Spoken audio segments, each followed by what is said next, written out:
আশা পূরণ হয়েছে।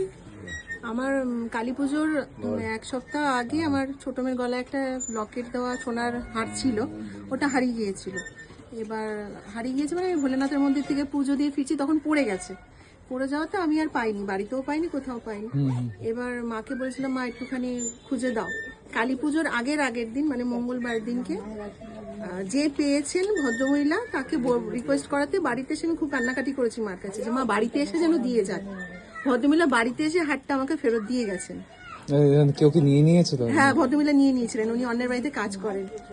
তা মার বলাতে দিয়ে গেছেন। তা আমি বলেছিলাম মা আমি তোমাকে এসে পুজো দিয়ে যাবো, আসি করে আর আসা হচ্ছে না বলে আজকেই মা মানে পরশুদিনকে স্বপ্ন দিয়েছে। তার আগে স্বপ্ন দিয়েছে যে আমি 5 লিটারের পটে করে মার এখানে দুধ নিয়ে আসছি। তা আজকে দুধ নিয়ে এসেছি, গঙ্গা জল নিয়ে এসেছি আর মায়ের পুজো। তার আগে ছোট মেয়ে স্বপ্ন দেখেছিল যে কালনাগিনী মা ওখান থেকে বেরিয়ে ওকে জড়িয়ে ওর বাবাকে জড়িয়ে আদর করছে। সেই জন্য প্রথমবার এসেছি, আজকে দ্বিতীয়বার আসা মার কাছে। জয় মা। জয় মা মনসা।